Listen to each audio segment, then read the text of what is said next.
بسم اللہ الرحمن الرحیم السلام علیکم ورحمۃ اللہ وبرکاتہ۔ دوستو، ڈینگی ایک مچھر سے پھیلنے والی بیماری ہے جو ہر سال تقریباً 100 سے 400 ملین افراد کو متاثر کرتی ہے۔ ڈینگی پھیلانے والا وائرس ایشیا اور لاطینی امریکہ کے علاقوں میں پایا جاتا ہے۔ ڈینگی وائرس مادہ مچھر کے کاٹنے سے پھیلتا ہے جو ڈینگی وائرس سے متاثرہ شخص کو کاٹ کر کسی دوسرے صحت مند آدمی کو کاٹنے پر ایک سے دوسرے میں منتقل کرتی ہے۔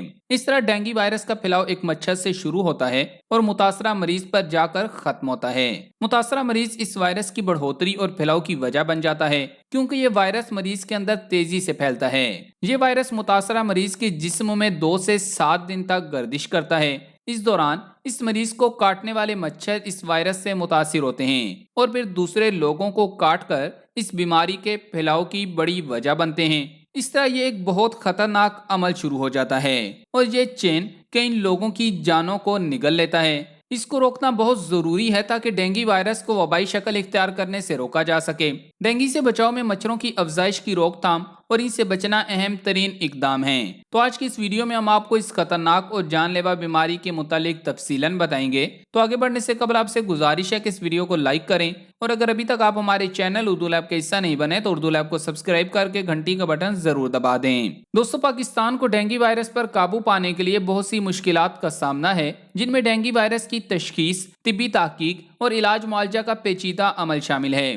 بالخصوص ملیریا، ٹائیفائیڈ اور ہیپاٹائٹس جیسے انفیکشن کی موجودگی میں ڈینگی ایک بہت بڑا مسئلہ ہے۔ پاکستان میں بہت سی بیماریاں اور قدرتی آفات پانی سے پیدا ہوتی ہیں، جن میں ڈینگی اب سب سے نمایاں اور اہم مرض بن چکا ہے۔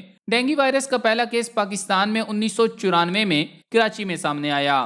پھر اس مرض میں گاہے بگاہے ہر سال بارشوں اور بالخصوص سیلاب کے موسم میں لاتعداد اضافہ ہوا۔ عالمی ادارہ صحت اور امریکہ کے ڈینگی سے بچاؤ کے مراکز نے ڈینگی کو برازیل، بھارت اور پاکستان کے لیے بہت بڑا خطرہ قرار دیا ہے۔ ڈینگی وائرس سے بچاؤ کی حکمت عملی میں سب سے اہم چیز ڈینگی کے متاثرہ مچھر سے بچاؤ ہے۔ ڈینگی مچھر عمومی طور پر دن کی روشنی میں کاٹتا ہے، اس لیے پوری آستینوں کے کپڑے استعمال کر کے اس سے بچا جا سکتا ہے، جبکہ مچھروں کی افزائش روکنے کے لیے کوڑے کچرے کو مناسب طریقے سے ٹھکانے لگا کر پانی کا محفوظ استعمال کر کے گھروں میں رہتے ہوئے مچھر سے بچاؤ اور مچھروں کو بھگانے کا اہتمام کر کے ڈینگی سے بچاؤ میں مدد مل سکتی ہے، کیونکہ ڈینگی وائرس کی ویکسین اور علاج کے لیے مناسب ادویات دستیاب نہیں ہیں، اس لیے ڈینگی وائرس سے بچاؤ ہی بہترین عمل ہے۔ تاہم متاثرہ مریض کو ہمدردانہ اور علاماتی علاج فراہم کر کے اس کی تکلیف میں کمی کی جاتی ہے تاکہ اس کی جان محفوظ کی جا سکے۔ ڈینگی وائرس سے صحت یاب ہونے والے مریض میں قدرتی طور پر اس مرض کے خلاف قوت مدافعت بھی پیدا ہو جاتی ہے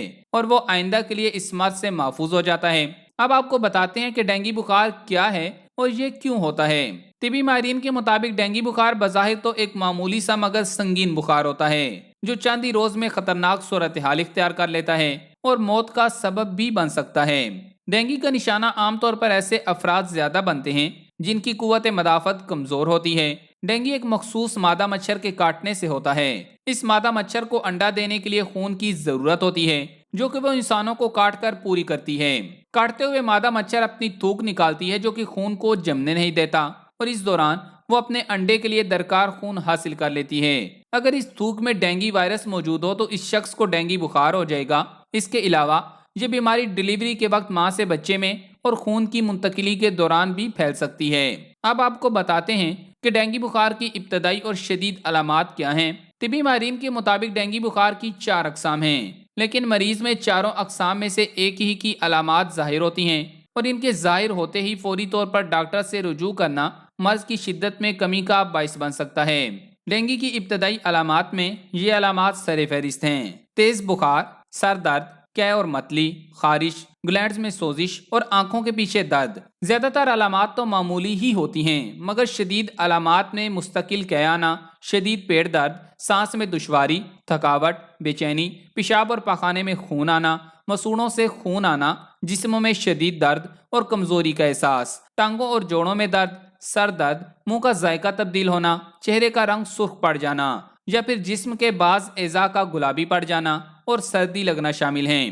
اس میں مریض کے جوڑوں اور پٹھوں کا درد اتنی شدت اختیار کر لیتا ہے کہ اسے اپنی ہڈیاں ٹوٹتی ہوئی محسوس ہوتی ہیں، اس لیے اس کو بریک بون فیور بھی کہا جاتا ہے۔ عمومی طور پر ایک شخص میں پلیٹلیٹس کی تعداد 1.5 لاکھ سے 4.5 لاکھ فی مائکرو لیٹر بلڈ ہوتی ہے۔ موسمی بخار میں یہ کم ہو کر 90,000 سے 1 لاکھ ہو سکتی ہے، جبکہ ڈینگی وائرس کی صورت میں پلیٹلیٹس کافی زیادہ کم ہو کر تقریباً 20,000 یا اس سے بھی کم رہ جاتے ہیں۔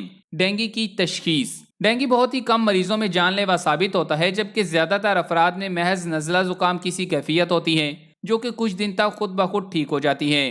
ڈینگی بخار سے تحفظ: اس سے بچاؤ کا بہترین طریقہ یہ ہے کہ آپ مادہ مچھروں سے بچیں، جو کہ 2 طرح ممکن ہے۔ ایک یہ کہ آپ کے مقامی علاقے میں مچھروں کی افزائش پر قابو پایا جائے، اور دوسرا آپ ویکسین لگوائیں۔ اس بیماری کی ویکسین 1 سال میں 3 دفعہ لگائی جاتی ہے، مگر اس کی افادیت بھی مکمل نہیں ہے، لہٰذا یہ تدابیر اختیار کرنا ہی بہترین حکمت عملی ہے۔ تدابیر جان لیں۔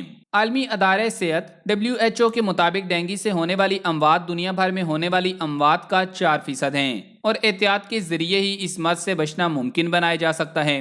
WHO کی جانب سے احتیاطی تدابیر سے متعلق جاری کی گئی رپورٹس کے مطابق ڈینگی کے مچھر صاف پانی میں رہنا پسند کرتے ہیں اور طلوع آفتاب اور غروب آفتاب کے وقت زیادہ نمودار ہوتے ہیں، لہٰذا گھر میں کھانے پینے کی تمام اشیاء حتیٰ کہ گھروں میں موجود پینے کے پانی کے برتن بھی ڈھانپ کر رکھیں۔ ڈینگی مچھر کے حملے سے بچنے کے لیے سب سے ضروری ہے کہ اس کی افزائش نسل کو روکا جائے۔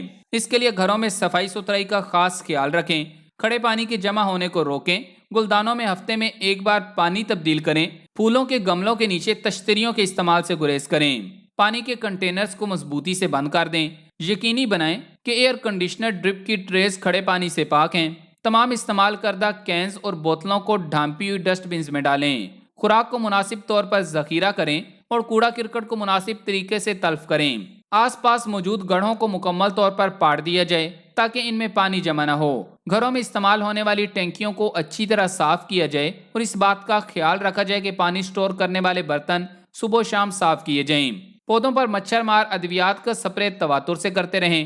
گھر میں موجود جڑی بوٹی ہرمل کی دھونی دینے سے ہر قسم کے کیڑے مکوڑے، مچھر، لال بیگ اور چھپکلی وغیرہ ختم ہو جاتے ہیں۔ علاوہ ازیں اگر ہرمل کا سبز پودا کمرے میں رکھا جائے تو پھر مچھر کمرے میں داخل نہیں ہوتے۔ اگر جسم کے کھلے حصوں پر کڑوا تیل لگایا جائے تو مچھر کاٹنے سے پہلے ہی مر جاتا ہے۔ اس کے علاوہ جسم کے کھلے حصوں پر اینٹی ماسکیٹوز لوشن وغیرہ لگانا بھی ٹھیک رہتا ہے۔ ڈھیلے، ہلکے رنگ کے، طویل بازو، اوپر سے ڈھانپنے والے اور پتلونیں پہنیں۔ جسم اور لباس کے کھلے حصوں پر کیڑوں کو بھگانے والا مادہ استعمال کریں۔ جب بیرون خانہ سرگرمیوں میں مشغول ہوں تو اضافی احتیاطی اقدامات کریں۔ خوشبودار کاسمیٹکس یا جلدی نگہداشت کی مصنوعات کے استعمال کرنے سے گریز کریں۔ اگر آپ متاثرہ علاقوں یا ممالک میں جا رہے ہیں تو سفر سے پہلے ڈاکٹر کے ساتھ مشاورت کا بندوبست کریں اور مچھر کے کاٹنے سے بچنے کے لیے اضافی احتیاطی اقدامات اپنائیں۔ دورے کے دوران اگر متعدی دیہی علاقوں کا سفر کریں تو ایک سفری مچھردانی ساتھ لیں۔ اب آپ کو بتاتے ہیں کہ ڈینگی کا فوری علاج کیسے کیا جائے۔ طبی ماہرین ڈینگی سے متاثرہ مریضوں کے لیے صبح و شام پپیتے کے پتوں کا جوس پینا بے حد مفید قرار دیتے ہیں۔ ان کا یہ کہنا ہے کہ نیم گرم پانی میں شہد ملا کر دن میں 3 بار پینے سے بھی ڈینگی بخار پر قابو پایا جا سکتا ہے۔ اس بیماری کا کوئی واضح علاج موجود نہیں، لہٰذا ڈاکٹرز علامات کو کم کرنے کے لیے ادویات تجویز کرتے ہیں۔ معمولی علامات کی صورت میں محض پین کلرز بھی کارآمد ثابت ہوتی ہیں۔ مزید یہ کہ اس بیماری کی صورت میں اسپرین قطعاً استعمال نہیں کرنی چاہیے، کیونکہ اس سے خون بہنے کے امکانات بڑھ جاتے ہیں۔ شدید علامات کی صورت میں اسپتال میں داخل کیا جاتا ہے اور IV لائن کے ذریعے بلڈ ٹرانسفیوژن یا فلوئڈز دیے جاتے ہیں۔ یاد رکھیں، یہ بیماری قوت مدافعت کی کمی کی وجہ سے پیدا ہوتی ہے، اس لیے ایسی غذائیں استعمال کریں جو آپ کی قوت مدافعت کو بڑھائیں، جیسے کلنجی، سنا مکی وغیرہ۔ پھلوں کا زیادہ استعمال کریں، انشاءاللہ آپ کی قوت مدافعت مضبوط ہوگی اور ڈینگی کا خطرہ کم سے کم ہو جائے گا۔